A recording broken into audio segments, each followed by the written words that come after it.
Hey guys, this is Anusha here for Laska TV. Today with us we've got the most beautiful and talented and young Kavindya with us.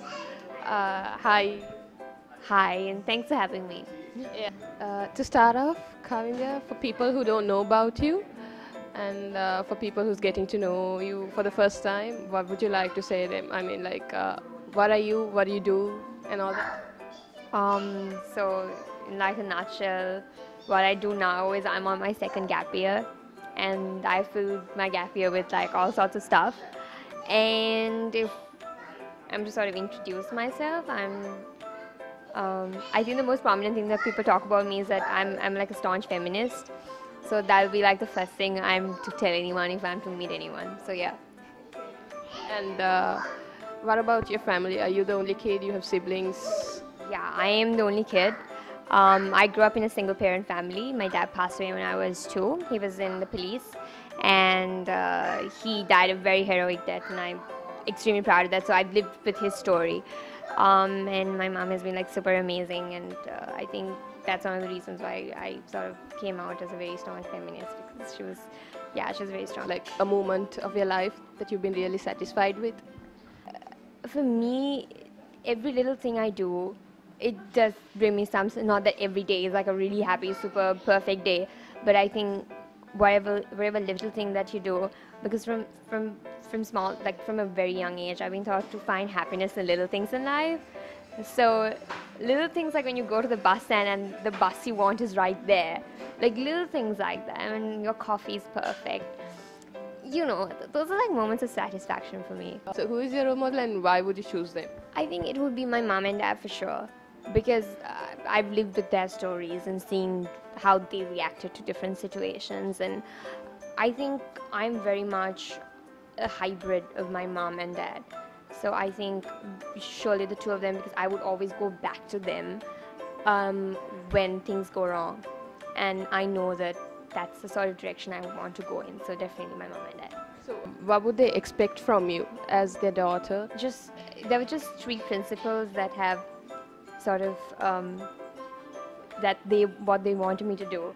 I'm sure what I'm assuming, like what my dad would want me to do, is someone who helps people out, someone who makes other people smile. That was like number 1 in his life.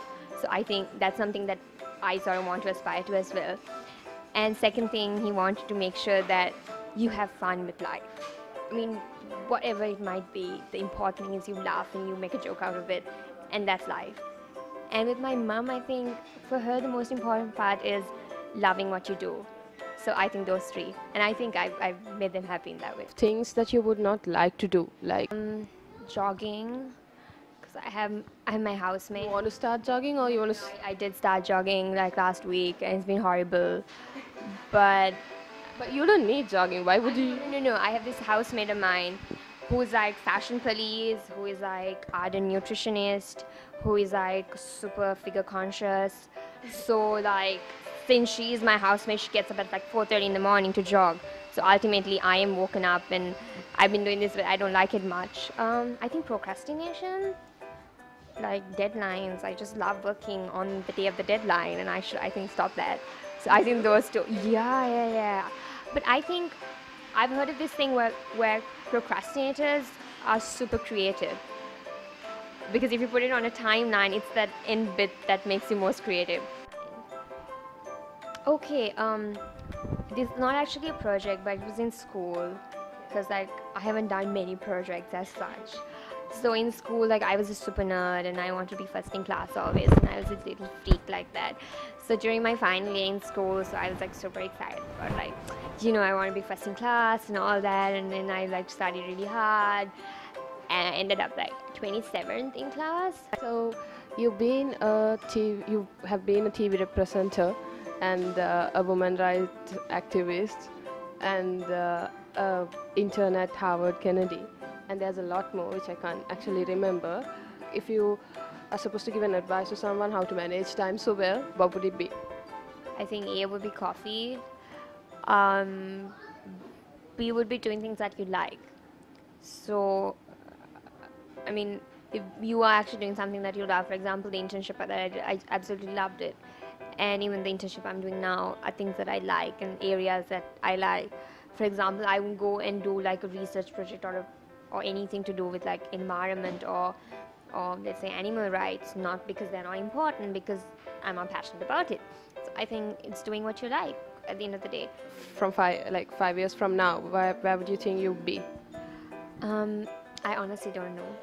It's like super undecided because there are so many different things that I like and different interest areas. But I do see myself expanding without borders, which is like the organization I work in. I definitely see that in the picture.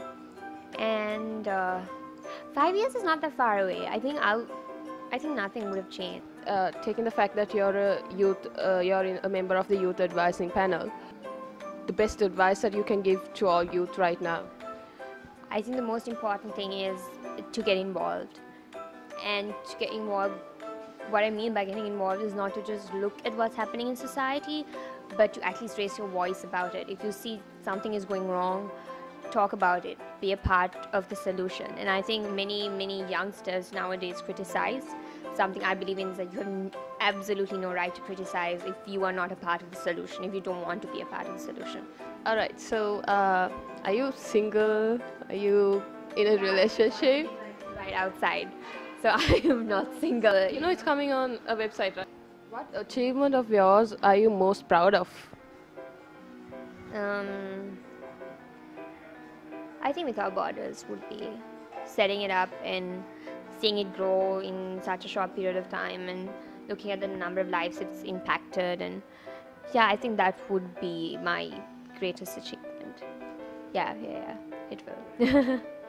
So, we've heard a lot from Kavindya, and she's given a lot of advices for us, for the youth out there, just being a 19-year-old girl.